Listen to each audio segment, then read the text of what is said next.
ओम नमः शिवाय। हर हर महादेव। सारे विष्णु भक्तों को विजया एकादशी व्रत की हार्दिक शुभकामनाएं।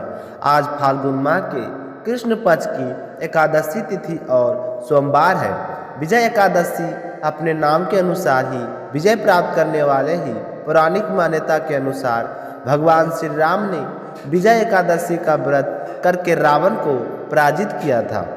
विजय एकादशी का व्रत करने से रोग शोक से मुक्ति और दुश्मन पर विजय प्राप्त होती है। इसके साथ साथ भगवान श्री हरि विष्णु प्रसन्न होकर अपना आशीर्वाद प्रदान करते हैं और विजय एकादशी का व्रत करने और इसके महात्म को पढ़ने या सुनने से वाजपेयी यज्ञ के समान पुण्य फलों की प्राप्ति होती है। साथ ही जाने अनजाने में हुए पाप भी समाप्त हो जाते हैं। हर मनुष्य को अपने जीवन काल में एकादशी का व्रत जरूर रखना चाहिए। तो आइए आप सभी की मंगल कामना के साथ शुरू करते हैं आज की कथा शुरू करने से पहले कमेंट बॉक्स में श्री हरि विष्णु भगवान के अनंत स्वरूपों की जय हो लिखकर वीडियो को लाइक करें, ज़्यादा से ज़्यादा शेयर करें और अगर आप पहली बार इस चैनल पर कथा सुन रहे हैं तो शीला भक्ति स्टोरी चैनल को सब्सक्राइब जरूर करें। भगवान श्री हरि विष्णु आपकी सारे मनोकामनाएं पूर्ण करें। आप सभी की मंगल कामना के साथ गणेश गजानंद की जय हो। एक बार की बात है कि एक बुढ़िया गणेश जी भगवान की बहुत ही भक्ति किया करती थी। सुबह जल्दी उठती, स्नान करके पहले गणेश मंदिर जाती, गणेश जी को सिंदूर से तिलक करती और गुड़ का भोग लगाती। बड़े ही श्रद्धा भाव से गणेश जी के नामों का स्मरण किया करती थी। यह उसका नियम था, चाहे आंधी हो या तूफान, वह बुढ़िया गणेश जी के मंदिर जरूर जाती थी। ऐसा करते करते सालों बीत गए तो गणेश जी भगवान उस बुढ़िया की भक्ति से बहुत ही प्रसन्न हुए। तो एक दिन उसे सपने में दर्शन देकर कहने लगे कि बूढ़ी माई, मैं तुमसे बहुत ही प्रसन्न हूँ, तो वरदान मांग, क्या मांगना चाहती है? तो बुढ़िया कहने लगी कि गणेश जी महाराज, आपने मुझे दर्शन दिए, इससे अच्छा मेरे लिए क्या हो सकता है? मांगना तो मुझे कुछ नहीं आता है, मैं क्या मांगूं? इस तरह फिर बुढ़िया सोचने लगी तो गणेश जी महाराज कहने लगे कि बूढ़ी माई, परेशान मत हो, मैं कल फिर आपके सामने आऊँगा, तब तक तुम आराम से सोच लेना कि तुम्हें वरदान में क्या मांगना है। वरदान में तुम्हें एक ही दूंगा। ऐसा कहकर गणेश जी भगवान अंतर्ध्यान हो गए और उस बुढ़िया की आँख खुल गई। आँख खुली तो सुबह हो चुकी थी। तो बुढ़िया सोचने लगी कि घर में अन्न और धन भी नहीं है और मेरे कुल का दीपक भी नहीं है, मैं क्या मांगूं? मेरी तो समझ में नहीं आता। तो इस तरह सोचते हुए बुढ़िया ने अपने पुत्र को बुलाया और पूछा कि बेटा, मुझे गणेश जी ने रात में अपने सपने दर्शन दिए थे और बोल रहे थे कि मैं तुम्हारी पूजा पाठ से बहुत ही प्रसन्न हूँ। मैं तुम्हें एक वरदान देना चाहता हूँ, मांगो, क्या मांगती हो? तो मुझे समझ में नहीं आया कि मैं क्या मांगूं। बेटा तू बता दे, मुझे क्या मांगना चाहिए? तो बुढ़िया का पुत्र कहने लगा कि माँ, तुम गणेश जी से बहुत सारा धन दौलत मांग लो, हम गरीबी हो जाएगी तो हम सब कुछ मिल जाएगा। लोगों को देखा कितनों ऐसे आराम से रहते हैं, हमारे भी सपने पूरे हो जाएंगे। तो बेटे की बात सुनकर बुढ़िया ने बहू को आवाज़ लगाई। तो बहू आई और सासू माँ से पूछने लगी कि माँ जी कहिए, क्या बात है, आपने मुझे किस लिए बुलाया है? तो उसकी सास कहने लगी कि बेटा, रात में मुझे सपने में गणेश जी भगवान ने दर्शन दिए और वह कह रहे थे कि मैं तुम्हें वरदान देना चाहता हूँ। मेरी तो समझ में नहीं आता कि मैं क्या मांगूं। तो सासू माँ की बात सुनकर बहू कहने लगी कि माँ जी, यह तो बहुत अच्छी बात है, आप गणेश जी से पोता मांग लो। क्या आपका मन नहीं करता कि हमारे घर में भी नन्हे शिशु की किलकारियाँ गुजी, हमारा भी वंश बढ़े? तो बुढ़िया कहने लगे कि बेटा तेरी बात तो सही है। अब बुढ़िया तो कसमें थी कि गणेश जी ने तो एक वरदान देना है, उसमें मैं क्या मांगूं? तो वह बुढ़िया सोचती सोचती पड़ोस में अपनी सहेली के पास गई और जाकर पूछने लगी कि बहन तो मुझे बता कि मैं क्या मांगूं। तो बुढ़िया माई की सारी बात सुनकर उसकी पड़ोसन कहने लगी कि बहन तू तो थोड़े दिन जिएगी, तू धन मांगे और क्यों नाती मांगे, वह तेरे किस काम के। तू ऐसा कर, गणेश जी भगवान को कह देना कि बुढ़ापे तक मेरी आंखें की रोशनी दे। आदमी बूढ़ा हो जाने के बाद अपनी रोशनी खो देता है और आँख के बिना तो जीना बहुत ही कठिन है। बेटा बहू तो अपने सुख के चीज़ें मांग रहे हैं, लेकिन मुझे तो लगता है कि पूजा पाठ तुमने की है तो तुम्हें अपने लिए ही कुछ मांगना चाहिए। तो बुढ़िया को तीनों की बातें सही लगी, लेकिन दुविधा यह थी कि गणेश जी ने तो केवल एक ही वरदान देने की बात कही है थी। तो बुढ़िया अपने मन में कुछ विचार किया और सो गई। गणेश जी बुढ़िया के सपने में दर्शन दिए और कहा कि बूढ़ी माई वरदान मांगो। तो बुढ़िया कहने लगी कि प्रभु मुझे और तो कुछ नहीं चाहिए, मेरी तो एक ही इच्छा है कि मैं अपने पोते को सोने की थाली में सोने के चम्मच से भोजन करता हुआ देख सकूं। तो बुढ़िया की बात सुनकर गणेश जी मुस्कुराते हुए कहने लगे कि मैया तू तो बोल रही थी कि मुझे मांगना ही नहीं आता, लेकिन तूने तो मुझे ठग लिया। तूने तो एक ही वरदान में अपने लिए आंखें, धन और पोता तीनों चीज़ों मांग लिए। आंखें होगी तभी तो देख पाओगी, धन होगा तभी तो पोता सोने की थाली में भोजन करेगा। और तुमने तो बहुत ही चतुराई से एक ही वरदान में सारे चीज़ें मांग ली। मैं तुम्हारी भक्ति और बुद्धिमानी से बहुत ही प्रसन्न हूँ। जैसा तुमने वरदान मांगा है वैसा ही फल तुमको प्राप्त होगा। ऐसा कहकर गणेश जी भगवान अंतर ध्यान हो गए और बूढ़ी माई को जैसा मांगा था वैसा सब कुछ मिल गया।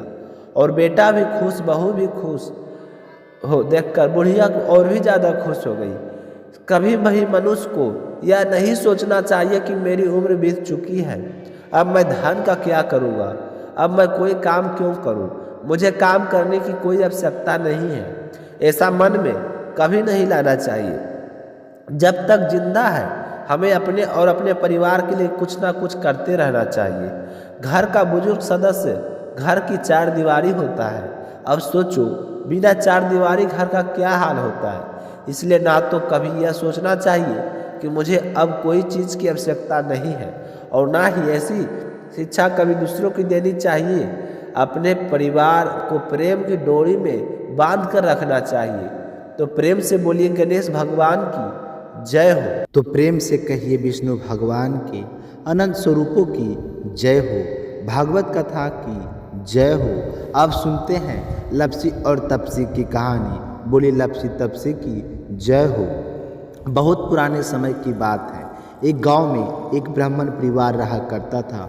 उसमें पति पत्नी के अलावा उनके 2 बच्चे थे। एक बेटा था, एक बेटी थी। ब्राह्मण दंपति बहुत ही सरल स्वभाव के थे। समय मिलने पर प्रभु का स्मरण किया करते थे। उनकी बेटी बहुत ही संस्कारी और सुशील थी, लेकिन उनका बेटा आवारा किस्म का था। वह कोई काम धाम नहीं करता और ना ही कभी अपने माँ बाप का कहना मानता था। समय के साथ दोनों भाई बहन बड़े हो गए। बड़ी बहन की शादी तय कर दी गई, पर भाई का वही हाल था। उसके माँ बाप ने उसे समझाया कि बेटा अब हम बूढ़े हो चले हैं, तुम कोई ऐसा काम किया करो, लेकिन उस पर उनकी बातों का कोई असर नहीं होता था। तो एक दिन ब्राह्मणी अपने पति से कहने लगी कि स्वामी आप बिल्कुल काम छोड़ दीजिए। जब घर में कुछ भी नहीं होगा तो वह अपनी जिम्मेदारी समझेगा और काम पर लग जाएगा। तो ब्राह्मण ने दूसरे दिन ही बेटे को कोई काम पर नहीं जाना छोड़ दिया। तो यह देखकर उनके बेटे ने कोई काम नहीं किया और चोरी करने चला गया। आते जाते राहगीरों को लूट लेता और उसी से अपने घर का गुजारा किया करता था। तो उसके लूटने और चोरी करने की आदत से सारे गांव वाले उसे लपसी कहने लगे। तो लपसी की इस हरकत से उसके माँ बाप बहुत ही दुखी रहते थे, पर वह किसी को सुनने के लिए तैयार नहीं था। इस तरह समय बीतता गया। एक दिन भी की बात है, लपसी एक पीपल के पेड़ पर बैठा था। तभी शिव पार्वती जा रहे थे। पार्वती माता गहनों से लदी हुई थी। तो लपसी उन्हें देखकर सोचने लगा कि शोहरत के कितने गहने हैं, आज ये सारे के सारे लूट लूँगा तो मुझे कई महीनों तक चोरी नहीं करने पड़ेगी। तो वह लूटने के इरादे से पीपल की ओट में होकर बैठ गया। जैसे ही शिव पार्वती वहाँ से जाने लगे तो लप्सी एकदम से शिव पार्वती के सामने आकर कहने लगा कि जल्दी से जितने सारे गहने पहन कर रखे हैं उतार दो। तो पार्वती माता कहने लगी कि चोरी क्यों करते हो, तुम्हें पता है चोरी करना पाप है। तो लप्सी कहने लगा कि क्या करूं, घर पर मेरे माँ बाप है, मेरी एक भांजी है, उनके लिए दोनों समय का भोजन की व्यवस्था कहाँ से करूं, मुझे कोई काम तो आता नहीं है। तो लप्सी की बात सुनकर पार्वती माता कहने लगी कि तुम जो चोरी करके पाप करते हो इस पाप का भागी कौन बनेगा। तो लप्सी कहने लगा कि मेरे घर वाले सारे बनेंगे। तो पार्वती माता कहने लगी कि कोई नहीं बनेगा, पाप के भागी केवल तुम बनोगे। तो लप्सी कहने लगा कि मैं लूट खोज कर उन्हीं के लिए लेकर जाता हूँ, तो पाप के भागी तो उन्हें बनना ही पड़ेगा। तो लप्सी की बात सुनकर पार्वती माता ने हंसकर कहा कि हम यहीं पर बैठे हैं और तुम अपने घर जाओ, अपने माँ घर वालों से पूछो कि कोई तुम्हारे पाप का भागी बनेगा क्या।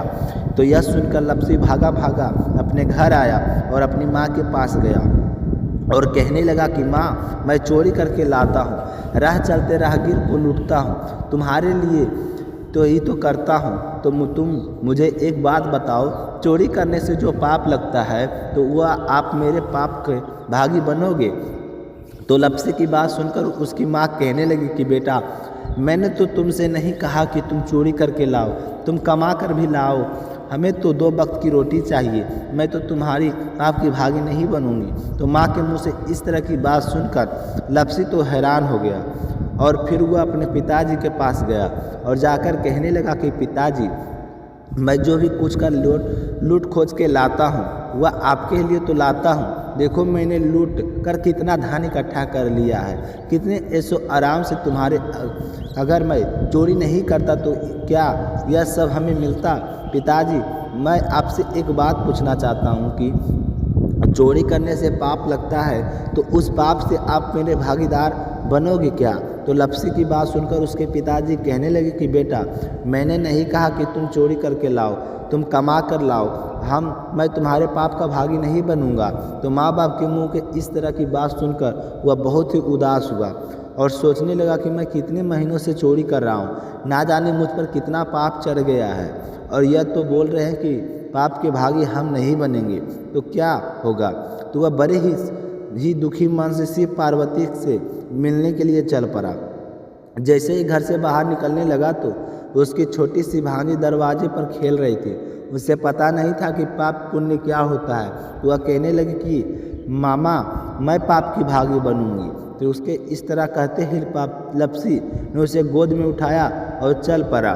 शिवजी भगवान और माता पार्वती के पास जाकर कहने लगा कि घर वालों ने पाप का भागी बनने से कोई इनकार कर दिया, लेकिन मेरी भांजी बनने को तैयार है। फिर लप्सी बड़े ही दिन स्वर में कहने लगा कि हे भगवान मैं समझ गया हूँ कि चोरी करना पाप है, आज तक जो मैंने काम किया है वह बहुत ही गलत है, लेकिन मैं अब इसका प्रायश्चित करना चाहता हूँ। अब आप ही बताइए मेरे पापों का से मुक्ति कैसे मिलेगी। तो उसकी बात को सुनकर शिव पार्वती बहुत ही खुश हुए और लप्सी को कच्चे सूत का एक छोटा सा गोला देते हुए कहा कि लप्सी यह सूत लो और इस पीपल के चारों ओर परिक्रमा लगाओ, जब यह सूत समाप्त हो जाएगा तब तुम्हारे सारे पाप नष्ट हो जाएंगे। तो यह बात सुनकर लप्सी बहुत ही खुश हुआ और सोचने लगा कि छोटा सा गोला है, अभी लपेट कर घर चला जाऊंगा, उसके बाद में कभी कोई पाप नहीं करूंगा। फिर उसने अपनी भांजी को कंधे पर बैठाया और पीपल की परिक्रमा लगानी शुरू कर दी। अब भगवान का वह सूत खत्म होने के वाला ही था। लप्सी चक्कर लगाता गया पर वह सूत खत्म नहीं हुआ। चक्कर लगाते लगाते 1 महीना, 6 महीने, साल, पूरे 12 साल बीत गई पर वह सूत खत्म नहीं हुआ। 12 साल बाद एक बार फिर शिव पार्वती जी वहाँ से गुजर रहे थे तो पार्वती माता ने कहा कि स्वामी चलो लप्सी को चलकर देखते हैं। तो शिव जी कहने लगे कि वह चोरी करने वाला लूटने वाला कब का चला गया हो। तो पार्वती माता कहने लगी कि नहीं स्वामी चलकर देखने में क्या जाता है, चलो एक बार देखते हैं। तो शिव और पार्वती जी पार्वती जी जैसे ही पीपल पे वृक्ष के पास आए तो देखा कि लपसी तो अब भी चक्कर लगा रहा है। वह चारों ओर गहरी खाई हो गई है और लपसी की बड़ी बड़ी दाढ़ी, मुंह से नाखून बढ़ गई है। तो यह देखकर पार्वती माता ने कहा कि देखो स्वामी, आप तो कह रहे थे कि वह कब का ही चला गया होगा, देखो इसके मन में सच्ची भक्ति। तो पार्वती की बात सुनकर शिव जी ने कहा कि चलो अभी देख लेता हूँ। तो यह कहकर शिव जी ने एक कोने का बड़ा कड़ा लपसी के आगे फेंक दिया तो झट से उसके ऊपर पैर कर लिया। फिर अचानक से उसका ध्यान शिव पार्वती जी की ओर गया तो वह हाथ जोड़कर कहने लगा कि भगवान, आप तो मेरे पाप समाप्त हो गए होंगे, आप मुझे यहाँ से जाने की आज्ञा दीजिए, आपका यह सूत अभी तक खत्म नहीं हुआ है। तो शिव जी भगवान ने कहा कि तुम्हारे पाप कर्म भी अभी तक पूरे नहीं हुए। तो शिव जी की बात सुनकर लपसी कहने लगा कि भगवान, मुझे पूरे 12 वर्ष हो गए हैं आपकी भक्ति करते करते, अब भी आप मुझे पर शक कर रहे हैं। तो शिव जी ने कहा कि अपना पैर उठाओ। तो जैसे ही लपसी ने अपना पैर उठाया तो उसके पैर के नीचे सोने का कड़ा था। तो यह देखकर लपसी शर्मिंदा हो गया और कहने लगा कि प्रभु, गलती हो गई है, मुझे माफ़ करो, आगे से मैं ऐसी गलती कभी नहीं करूँगा। तो शिव जी कहने लगे कि नहीं लपसी, तुम्हारा पाप ऐसे पूरा नहीं हो सकता, अब तुम्हें 12 वर्ष तक इसी तरह परिक्रमा करनी होगी, उसी के बाद तुम्हारे पाप समाप्त होंगे। यह कहकर शिव पार्वती वहाँ से चली गई और फिर से पीपल के पेड़ की परिक्रमा करता रहा। करते करते 12 साल बीत गए। 12 साल में शिव पार्वती जी वहाँ पर आए तो उन्होंने देखा कि आज भी वहीं पर चक्कर लगा रहा है। तो शिव जी ने फिर से उसके सामने सोने की अंगूठी फेंकी पर उसने कोई ध्यान नहीं दिया। तो शिव जी भगवान प्रसन्न होकर कहने लगे कि हे लपसी, आज से तुम मेरी तपस्या करके तपसी बन गए हो। मैं तुम्हें वरदान देता हूँ कि तू अपने जीवन में सारे सुखों को प्राप्त करेगा और तूने 24 वर्ष तक मेरी भक्ति की है, इसका फल भी तुझे अवश्य मिलेगा। जो भी औरत गाय और कुत्ते की रोटी नहीं बनाएगी उसका पुण्य फल तुम्हें मिलेगा। आंगन लीपकर दहलीज नहीं लीपेगी तो उसका पुण्य फल भी तुझे मिलेगा। अगर हमारे घर की बहन बेटी को हम सूट टिप साड़ी बहन स्वरूप कुछ रुपये देते हैं, उसके साथ कुछ मोली का धागा और कुछ रुपये नहीं देंगे तो उसका पुण्य फल भी तुम्हें ही मिलेगा। अगर कोई दिया से दिया जलाए तो उसका पुण्य फल भी तुझे ही मिलेगा। अगर व्रत और पूजा पाठ में सारी कहानी सुन ले और तुम्हारी कहानी ना सुने तो उसका पुण्य फल भी तुम्हें ही मिलेगा।